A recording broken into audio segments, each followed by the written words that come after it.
The Esh family is right. You are very kind for an Englisher. I smiled, taking no offense at the "for an Englisher" comment.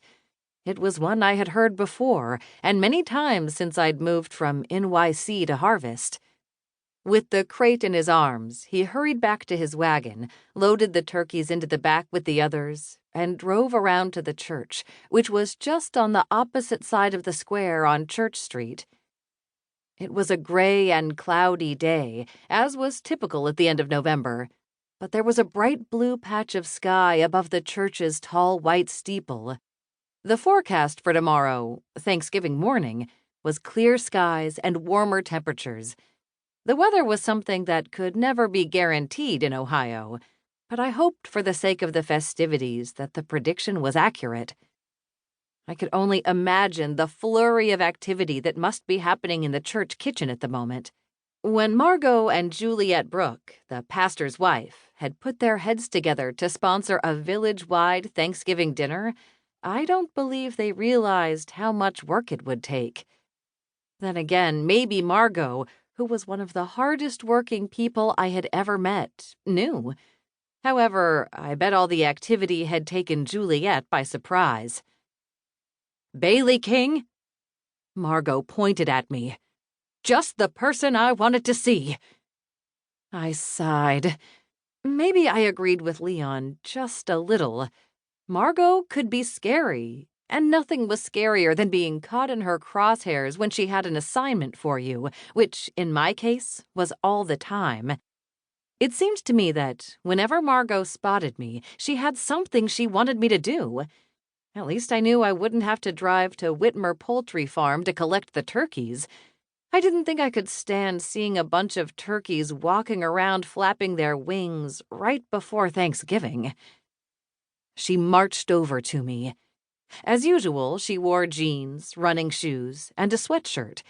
However, due to the chilly temperatures, she'd added a quilted barn coat over her sweatshirt and fingerless gloves on her hands. "I stopped by Swissmen Sweets well over an hour ago looking for you. Charlotte said you were away on an errand in Canton." She put her hands on her hips. "What are you doing traveling all that way this close to Thanksgiving?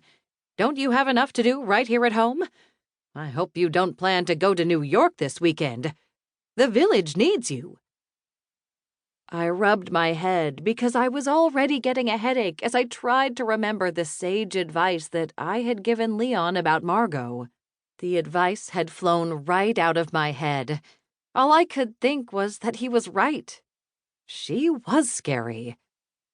"I'm not going to New York this weekend," I said as calmly as possible. "I only went to Canton to run an errand." It was none of her business, but I had gone shopping for a housewarming gift for my boyfriend, Aiden Brody. I knew with Thanksgiving, Black Friday, and Small Business Saturday coming up, I would be so busy in the shop that I would not get another chance before I saw him.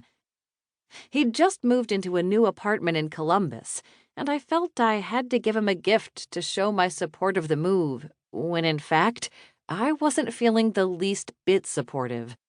The last time we'd discussed where we would live after he completed his months of training with BCI, Ohio's Bureau of Investigations, he'd promised he would come back to Holmes County, so a new apartment nearly 2 hours away was not great news. For over a decade, Aiden had been a sheriff's deputy in Holmes County. That was how I'd met him.